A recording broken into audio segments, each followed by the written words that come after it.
আসসালামু আলাইকুম সুপ্রিয় শিক্ষার্থীবৃন্দ, আশা করি সকলেই ভালো আছো।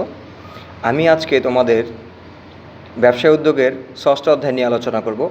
এই অধ্যায়টি তোমাদের দ্বিতীয় টিউটোরিয়ালে রয়েছে এই অধ্যায়টি। তো আজকে আমরা আলোচনা শুরু করে দিই।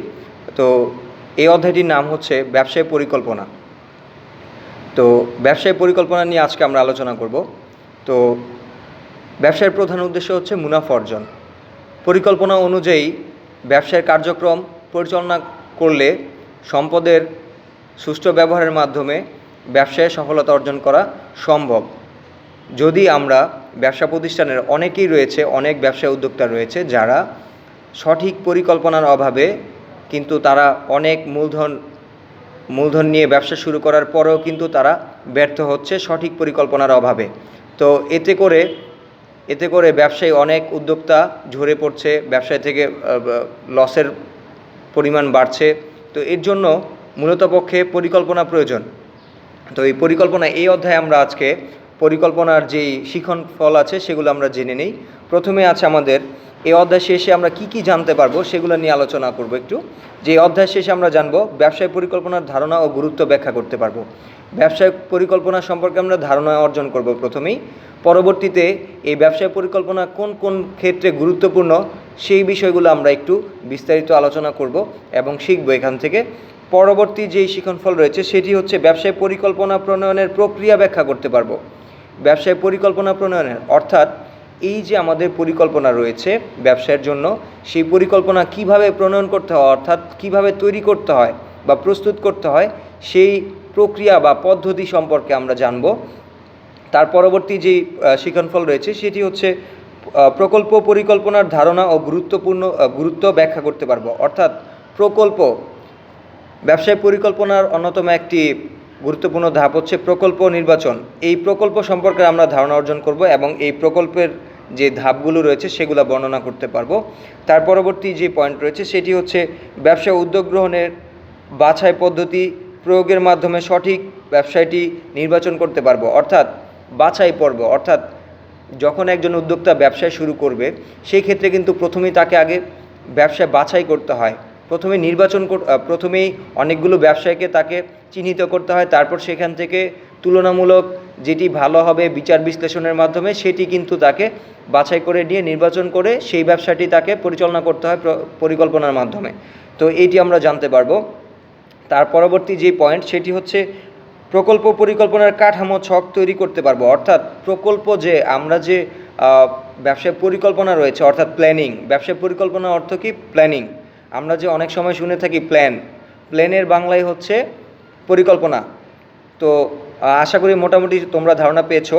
এখন এই প্রকল্প পরিকল্পনার কাঠামো অর্থাৎ প্রকল্প যে কোনো একটি প্রকল্প হতে পারে, যেমন পদ্মা সেতু একটি প্রকল্প, এইটা একটি প্রকল্প। এই প্রকল্পের পরিকল্পনার ছক রয়েছে নিশ্চয়ই। ঠিক তেমনি একজন ব্যবসায়ী যখন তার ব্যবসা প্রতিষ্ঠান পরিচালনা করবে তারও কিন্তু তার কিভাবে কাজগুলো করবে, কিভাবে সম্পাদন করবে, কত সময়ের মধ্যে শেষ করবে, সব কিছু কিন্তু এই ছকের মাধ্যমে কিন্তু সুন্দর করে ফুটে ওঠে। এবং এই ছকটা কিভাবে তৈরি করতে হয় সেইগুলোও এই অধ্যায়ে আমরা আলোচনা করব এবং আমরা শিখব। এর পরবর্তী যেই পয়েন্ট সেটি রয়েছে যে আত্মবিশ্লেষণের ধারণা ও প্রয়োজনীয়তা ব্যাখ্যা করতে পারবে। আত্মবিশ্লেষণ, আত্ম মানে কি? নিজেকে বিশ্লেষণ করা অথবা নিজের প্রতিষ্ঠানকে বিশ্লেষণ করা। যখন তুমি তোমার ব্যবসা প্রতিষ্ঠানকে বিশ্লেষণ করা শিখে যাবে, অর্থাৎ তোমার ব্যবসা প্রতিষ্ঠান, যে ব্যবসা প্রতিষ্ঠান তুমি উদ্যোগ নিয়েছো, যে ব্যবসা প্রতিষ্ঠান তুমি পরিচালনা করবে বা যে ব্যবসা প্রতিষ্ঠান পরিচালনা করার ক্ষেত্রে তোমার কি বিশ্লেষণ করে কি তোমার ভালো দিক রয়েছে, কি খারাপ দিক রয়েছে, তারপরে কি তোমার সফলতা বা স্ট্রং পয়েন্ট রয়েছে এবং উইক পয়েন্ট কি রয়েছে সেগুলো বিচার বিশ্লেষণ করা শিখতে পারবো এই অধ্যায় পড়লে আমরা। তারপরে দেখবো হচ্ছে পরবর্তী ধাপ যে আত্মবিশ্লেষণ পদ্ধতিটি ধারাবাহিকভাবে বর্ণনাও করতে পারবো। যেমন আমরা বিশ্লেষণ করতে পারবো ঠিক তেমনি এটা বিস্তারিত বর্ণনাও করতে পারবো। এই হচ্ছে আমাদের এই অধ্যায়ের শিক্ষণফল। তো আমরা চলে যাব এই অধ্যায়ের যে মূল যে আলোচনা সেটিতে চলে যাচ্ছি। মূল আলোচনার প্রথমেই রয়েছে আমাদের ব্যবসায় পরিকল্পনার ধারণা। পরিকল্পনা কি সেটি আমাদের প্রথমেই জানতে হবে। পরিকল্পনা হচ্ছে ব্যবসায় পরিকল্পনা জানার আগে প্রথমে আমাদের জানতে হবে পরিকল্পনা কি? যে কোনো ভবিষ্যৎ কাজের নির্ধারিত প্রতিচ্ছবি হচ্ছে পরিকল্পনা। যে কোনো ভবিষ্যৎ কাজের পূর্ব নির্ধারিত যে প্রতিচ্ছবি রয়েছে সেটি হচ্ছে পরিকল্পনা। আর ব্যবসায় পরিকল্পনা কি? অর্থাৎ মুনাফা অর্জনের উদ্দেশ্যে যখন কোনো উদ্যোক্তা বা কোনো ব্যবসায়ী যখন তার ব্যবসায়ের ভবিষ্যৎ কোনো কাজের প্রতিচ্ছবি পূর্বে থেকেই নির্ধারণ করে রাখে বা এঁকে রাখে বা নির্ধারণ করে থাকে, সেটি হচ্ছে ব্যবসায় পরিকল্পনা। আবার আমি সহজ করে বলছি যে ব্যবসায় পরিকল্পনা হলো ব্যবসায়ের ভবিষ্যৎ কার্যক্রমের প্রতিচ্ছবি। ব্যবসায় পরিকল্পনা হলো ব্যবসায়ের ভবিষ্যৎ কার্যক্রম। ব্যবসায় পরিকল্পনা হলো ব্যবসায়ের ভবিষ্যৎ কার্যক্রমের প্রতিচ্ছবি। তো আশা করি মোটামুটি তোমরা পরিকল্পনা সম্পর্কে ধারণা পেয়েছো। তো এটি একটি লিখিত দলিল। যে কোনো ব্যবসায় প্রতিষ্ঠানে পরিকল্পনাগুলো লিখিত হয়ে থাকে। কি হয়ে থাকে? লিখিত। একটু খেয়াল করে দেখবে যে তোমাদের যে কোনো ব্যবসা প্রতিষ্ঠান যখন পরিচালনা করে থাকে এর পূর্বে কিন্তু তারা প্ল্যান করে থাকে, প্ল্যানিং অর্থাৎ পরিকল্পনা। এই পরিকল্পনাগুলো কিন্তু লিখে রাখে যে কোন সময় কি কাজ করা হবে, কিভাবে আগাবে, সব কিছু কিন্তু বিস্তারিত সুন্দর করে লিপিবদ্ধ করা হয়ে থাকে লিখিত আকারে। তো এই হচ্ছে বিষয়।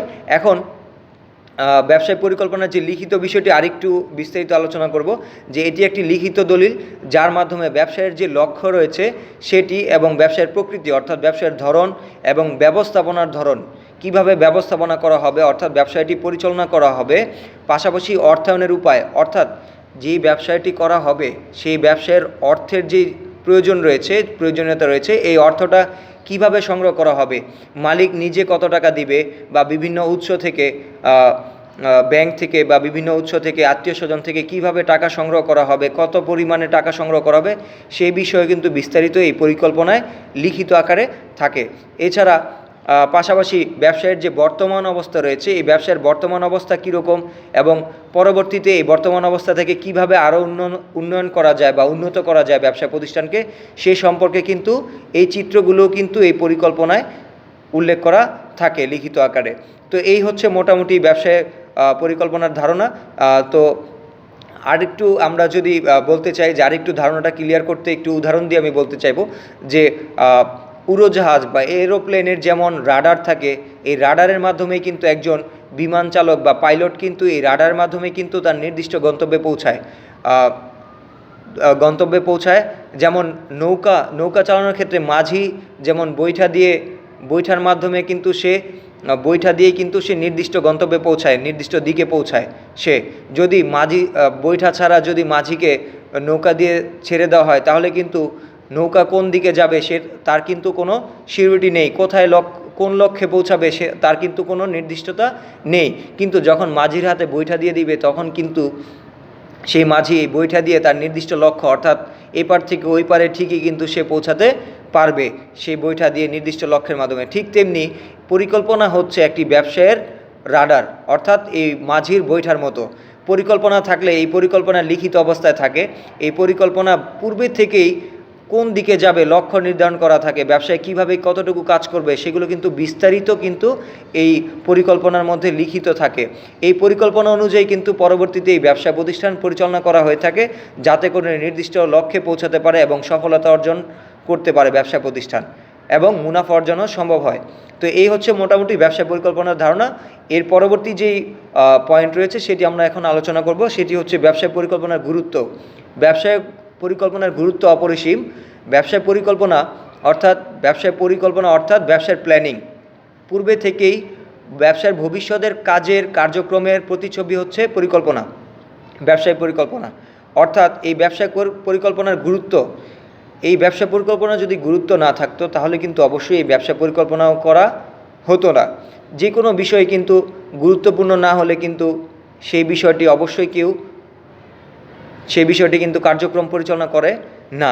তাই ব্যবসা পরিকল্পনা করার পেছনে কিছু উদ্দেশ্য রয়েছে এবং অবশ্যই সেই উদ্দেশ্যটা হচ্ছে এই ব্যবসা পরিকল্পনা ব্যবসার জন্য খুবই গুরুত্বপূর্ণ একটি উপাদান। পরিকল্পনার মাধ্যমে ব্যবসাটি পরিচালনা করলে কিন্তু ভবিষ্যতে সহজেই ব্যবসার মুনাফা অর্জন করা সম্ভব। তো আমরা বিস্তারিত আলোচনায় চলে যাই কোন খাতে এবং কোন পয়েন্টে আমাদের এই ব্যবসায় পরিকল্পনা খুবই গুরুত্বপূর্ণ সেটি আলোচনা করব। তো প্রথম পয়েন্ট রয়েছে সেটি হচ্ছে ব্যবসায় পরিকল্পনার দিক নির্দেশনা। ব্যবসায় পরিচালনার দিক নির্দেশনা। পরিকল্পনা হচ্ছে ব্যবসায় পরিচালনা করার একটি দিক নির্দেশনা, অর্থাৎ ভবিষ্যতে ব্যবসাটি কীভাবে পরিচালনা করা হবে বা চালানো হবে তার দিক নির্দেশনা দেওয়া হয়। অর্থাৎ ব্যবসায় পরিকল্পনায় ব্যবসায়ের লক্ষ্য অর্জনের উদ্দেশ্যে কখন কী কাজ করা হবে এবং কত সময়ের মধ্যে করা হবে এবং কিভাবে করা হবে সেই বিষয়ে দিক নির্দেশনা থাকে। ফলে এটি ব্যবসায় বা উদ্যোক্তার কাছে একটি দিক নির্দেশক দলিল হিসেবে কাজ করে, যে কিভাবে কখন কোন কাজটি কত সময়ের মধ্যে করতে হবে সেই বিষয়ে কিন্তু এই পরিকল্পনার মধ্যে উল্লেখ থাকে। এই উল্লেখ থাকার কারণে ব্যবসায় প্রতিষ্ঠানের মালিক বা ব্যবসায়ী সহজেই তার ব্যবসায় পরিচালনা করতে পারে এবং তার কাজগুলো সম্পাদন করতে পারেন, দিক নির্দেশনা হিসেবে কাজ করে। এরপরে পরবর্তী যেই ধাপ রয়েছে সেটি হচ্ছে মূলধন সংগ্রহ ও বিনিয়োগ। আমি পূর্বেই বলেছি যে অর্থায়নের উপায় ব্যবসায় পরিকল্পনার মধ্যে পূর্বে থেকে নির্ধারণ করা থাকে যে ব্যবসা প্রতিষ্ঠানে কত টাকা মূলধন হবে, অর্থাৎ কত টাকা নিয়ে ব্যবসা প্রতিষ্ঠান পরিচালিত হবে এবং কিভাবে সেই টাকা সংগ্রহ করা হবে, কোন কোন উৎস থেকে সংগ্রহ করা হবে। পাশাপাশি পরবর্তী সময় যদি ব্যবসায়ের কোনো মূলধনের ঘাটতি দেখা দেয়, সেই মূলধন কিভাবে কোন কোন উৎস থেকে সংগ্রহ করা হবে এবং কী পরিমাণে সংগ্রহ করা হবে এবং কিভাবে সংগ্রহ করা হবে সেই বিষয়ে বিস্তারিত কিন্তু এই পরিকল্পনার মধ্যে উল্লেখ থাকে লিখিত আকারে। এখন সেই লিখিত আকারের দলিল থেকে কিন্তু সহজে বোঝা যায় এবং সেই অনুযায়ী কিন্তু ভবিষ্যতে এই মূলধন সংগ্রহ এবং তা সঠিকভাবে বিনিয়োগ করা সম্ভব ব্যবসা প্রতিষ্ঠানে। এরপর আলোচনা করব সরকারি সুযোগ সুবিধার সদ্ব্যবহার। সরকারি সুযোগ সুবিধা আমাদের দেশে প্রতিটি ক্ষুদ্র এবং মাঝারি ব্যবসায়ের ক্ষেত্রে কিন্তু সরকার অনেক সুযোগ সুবিধা দিয়ে থাকে।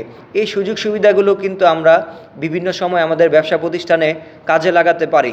তো ব্যবসায় পরিকল্পনায় পূর্বে থেকেই কিন্তু এই সরকারি সুযোগ সুবিধা কিভাবে এবং কোন সময় আমরা কিভাবে তা সুযোগ সুবিধা নিতে পারি, অর্জন করতে পারি, সরকার থেকে নিতে পারি এবং ব্যবসার সফলতা বা ওইটাকে সদ্ব্যবহার করতে পারি, তা কিন্তু পূর্বে থেকেই দলিল আকারে ব্যবসা পরিকল্পনা লিখিত আকারে থাকে। তো এর পরবর্তী যে প্রক্রিয়াটি রয়েছে বা পয়েন্টটি রয়েছে সেটি হচ্ছে সিদ্ধান্ত গ্রহণের সহায়তা। ব্যবসায় পরিকল্পনা হচ্ছে এমন একটি বিষয় যেখানে লিখিত আকারে ব্যবসায়ের সার্বিক বিষয় সম্পর্কে পূর্বে থেকেই নির্ধারণ করা হয়ে থাকে। এর ফলে ব্যবসায় প্রতিযোগিতার মাধ্যমে মার্কেটে বা বাজারে কিভাবে টিকে থাকবে একটি ব্যবসায় প্রতিষ্ঠান সে বিষয়ে কিন্তু বিস্তর আলোচনা থাকে বা লিখিত আকারে থাকে। আগামী দিনে ব্যবসায় কোন দিকে যাবে এবং কিভাবে সেই ব্যবসাটি সম্প্রসারণ করবে বা বৃদ্ধি করবে সেই বিষয়ে কিন্তু বিস্তারিত আলোচনা করা হয় এবং ভবিষ্যতে কিভাবে এই ব্যবসা প্রতিষ্ঠানের লাভ বৃদ্ধি করা যায়, অধিক মুনাফা অর্জন করা যায়, সেই ক্ষেত্রেও কিন্তু এখানে বিস্তারিত আলোচনা করা হয়ে থাকে। তো এই হচ্ছে মোটামুটি ব্যবসায় পরিকল্পনার যেই গুরুত্ব রয়েছে সেটি নিয়ে আলোচনা করলাম। এখন আমরা শুরু করব পরবর্তী যে পয়েন্ট সেটি আমরা আলোচনা করব, সেটি হচ্ছে ব্যবসায় পরিকল্পনা প্রণয়নের প্রক্রিয়া। অর্থাৎ এতক্ষণ আমরা জানলাম যে ব্যবসায় পরিকল্পনার ধারণা, যে ব্যবসায় পরিকল্পনা কী সেটি সম্পর্কে আমরা জেনেছি। তারপরে জেনেছি যে এই পরিকল্পনার গুরুত্ব কতটুকু সেটি সম্পর্কে জেনেছি পয়েন্ট আকারে কতগুলো পয়েন্টের মাধ্যমে। এখন আমরা জানব এই ব্যবসায় পরিকল্পনা কিভাবে তৈরি করা হয় বা প্রণয়ন করা হয়, তো সেটি সম্পর্কে আলোচনা করব। প্রথমেই এই পয়েন্টে আলোচনাটি আমরা শুরু করছি যে ব্যবসার সাফল্য অনেকাংশে নির্ভর করে সঠিক প্রকল্প নির্বাচনের উপর। অর্থাৎ পরিকল্পনার প্রথম ধাপ হচ্ছে প্রকল্প নির্বাচন। অর্থাৎ প্রকল্প কী? প্রকল্পের ইংরেজি হচ্ছে প্রজেক্ট। আমরা প্রজেক্ট কিন্তু সবাই মোটামুটি বুঝি, যেমন পদ্মা সেতুর প্রজেক্ট রয়েছে, তারপর কাঁচপুর ব্রিজের প্রজেক্ট রয়েছে, বা বিভিন্ন রাস্তার প্রজেক্ট রয়েছে, বা তোমরা দেখে থাকবে যে বিভিন্ন হসপিটালের প্রজেক্ট রয়েছে। তো এগুলো হচ্ছে প্রকল্প। প্রজেক্টের বাংলায় হচ্ছে প্রকল্প। তো এই প্রকল্প নির্বাচন অর্থাৎ একজন ব্যবসায়ী যখন ব্যবসা প্রতিষ্ঠান শুরু করবে, নতুন হোক বা পুরাতন ব্যবসায়ীকে সম্প্রসারণ হোক, নতুন করে কোনো উদ্যোক্তা ব্যবসা শুরু করলেও কিন্তু তার একটা প্রজেক্ট বা প্রকল্প হাতে নিতে হবে। ঠিক তেমনি পুরাতন কোনো ব্যবসায়ী যদি তার ব্যবসা প্রতিষ্ঠানকে সম্প্রসারণ অর্থাৎ বৃদ্ধি করতে চায়, বড় করতে চায়, আয়তনকে আরও বড় করতে চায়, তাহলেও কিন্তু নতুন কোনো প্রজেক্ট নিতে হবে। ঠিক যেমন আমাদের হিরাজিল শাখায় কিন্তু আমাদের হিরাজিল শাখায় নতুন করে কিন্তু একটি মসজিদ এবং আধুনিক একটি মাদ্রাসা তৈরি করার কিন্তু প্রজেক্ট বা প্রকল্প হাতে নিয়েছেন আমাদের চেয়ারম্যান স্যার। তো এটি কিন্তু এই আমাদের যে প্রতিষ্ঠান রয়েছে বা ফাউন্ডেশন রয়েছে, এই ফাউন্ডেশনের কিন্তু নতুন একটি প্রজেক্ট বা প্রকল্প বলতে পারি। তো ঠিক তেমনি একজন ব্যবসায়ী যখন তার নতুন কোনো উদ্যোক্তা যখন নতুন কোনো ব্যবসায় শুরু করবে, তখন কিন্তু তার কোনো প্রকল্প হাতে নিতে হবে। পাশাপাশি ওই ব্যবসায় যদি পুরাতন হয় ব্যবসা প্রতিষ্ঠানটি, তাহলে সেই ব্যবসা প্রতিষ্ঠানকে সম্প্রসারণ বা আরও আয়তনে বড় করার জন্য নতুন কোনো প্রকল্প ঠিক তেমনি হাতে নিতে হয়। এই প্রকল্প কিভাবে নির্ধারণ করব সেটা নিয়ে এখানে আলোচনা। তো এটি হচ্ছে প্রথম ধাপ, যে ব্যবসায় সাফল্য অনেকাংশে নির্ভর করে সঠিক প্রকল্প নির্বাচনের উপর। অর্থাৎ প্রকল্পটি অবশ্যই সঠিক হতে হবে। কোন প্রকল্প নিতে হবে হাতে সেটি সম্পর্কে আমাদের আলোচনা করা হবে।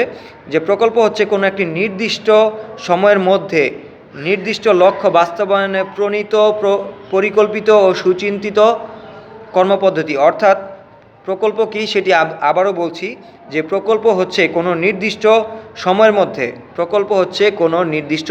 মধ্যে নির্দিষ্ট লক্ষ্য বাস্তবায়নের জন্য পরিকল্পিত ও সুচিন্তিত কর্মপদ্ধতি।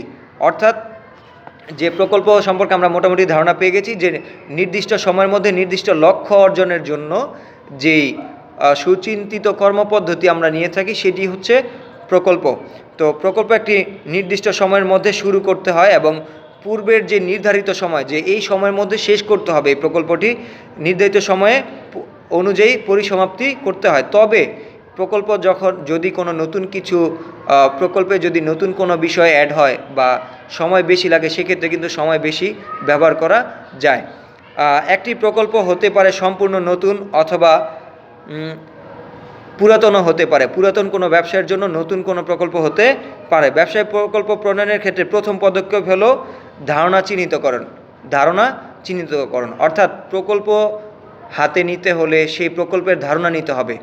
যে প্রকল্প যে কোনো ব্যবসায়ী যদি কোনো প্রকল্প হাতে নিতে চায় বা গ্রহণ করতে চায়, সেক্ষেত্রে কিন্তু তার প্রথমেই প্রকল্প সম্পর্কে ধারণা নিতে হবে এবং ধারণাগুলো মূল্যায়ন করে এটিকে নির্বাচন করতে হবে।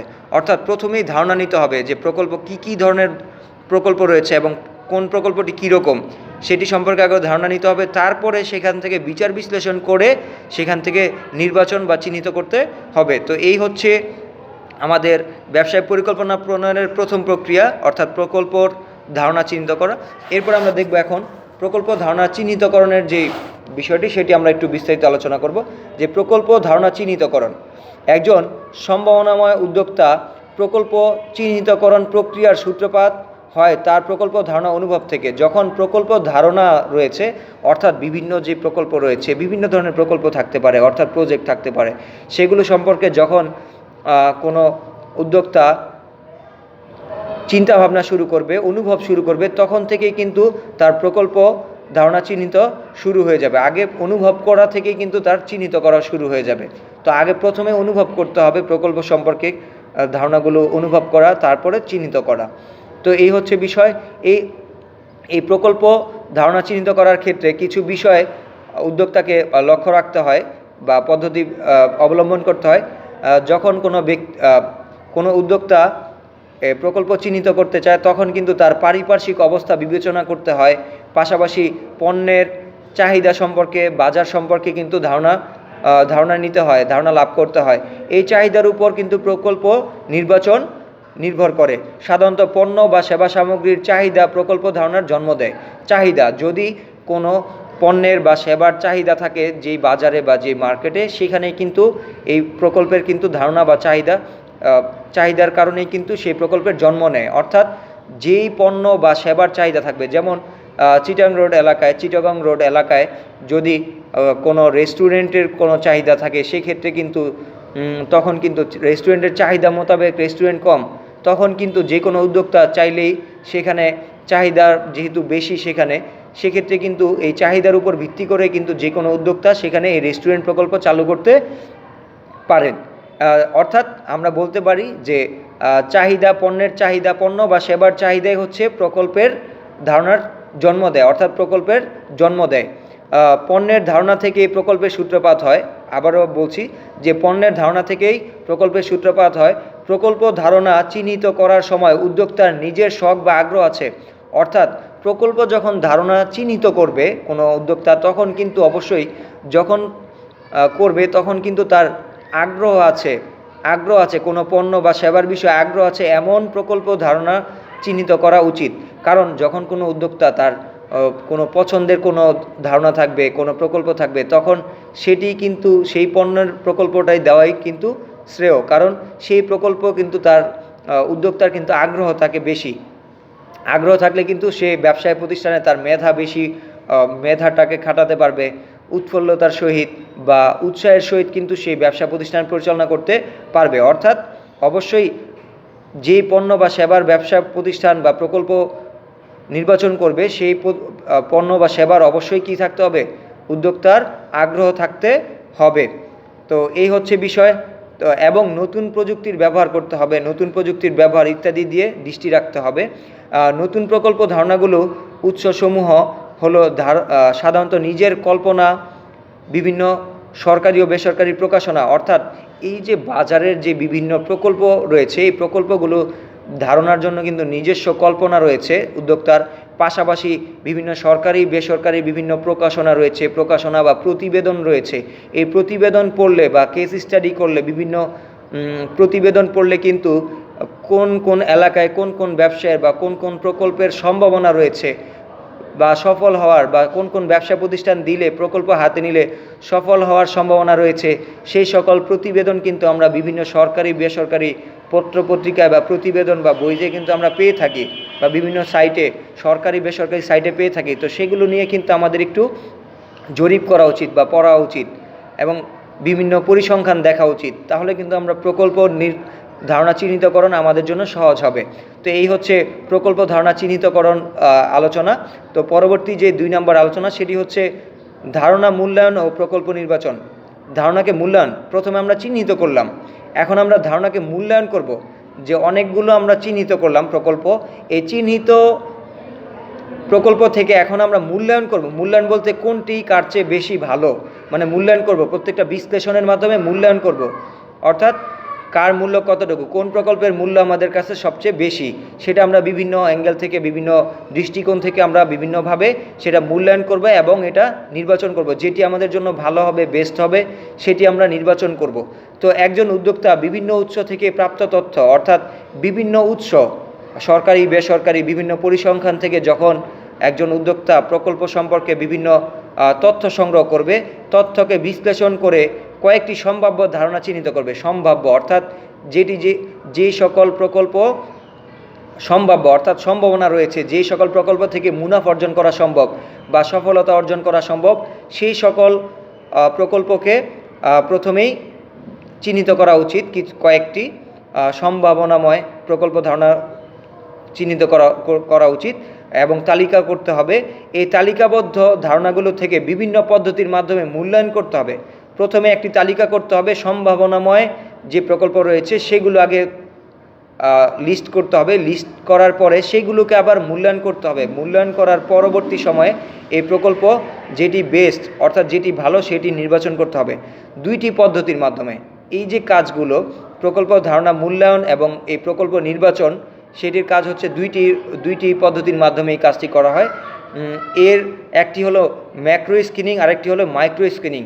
ম্যাক্রো স্ক্রিনিং এবং মাইক্রো স্ক্রিনিং নিয়ে আমরা পরবর্তী যেই ভিডিও ক্লাস হবে সেখানে আলোচনা করব। তো আজকে এতটুকুই থাকবে তোমাদের আলোচনা, এই 75 পৃষ্ঠার ধারণা মূল্যায়ন ও প্রকল্প নির্বাচন পর্যন্ত। আশা করি তোমরা ভিডিওটি ভালো করে 2 বার মনোযোগ সহকারে ভিডিওটি দেখবে এবং পাশাপাশি রিডিং পড়বে, 3 থেকে 4 বার ভালো করে রিডিং পড়বে এবং এখান থেকে প্রয়োজনীয় যে জ্ঞানমূলক এবং বহু নির্বাচনী প্রশ্ন রয়েছে সেগুলো দাগিয়ে ফেলবে এবং এখান থেকে আমি তোমাদের হোমওয়ার্ক দিয়ে দিচ্ছি, হোমওয়ার্কও পেয়ে যাবে তোমরা। তো আশা করি ভালো করে পড়বে। বুঝতে যদি অসুবিধা হয় ভিডিওটি, আমার যেই আলোচ্য বিষয়গুলো, সেখান থেকে অবশ্যই তোমরা আমাকে কমেন্ট করে জানাবে, তোমাদের আমি সমস্যা সমাধান করার চেষ্টা করব। তো আজকে এতটুকুই থাকলো আমার ভিডিও ক্লাস। সবাই ভালো থাকবে, সুস্থ থাকবে। আসসালামু আলাইকুম ওয়া রাহমাতুল্লাহি ওয়া বারাকাতুহু।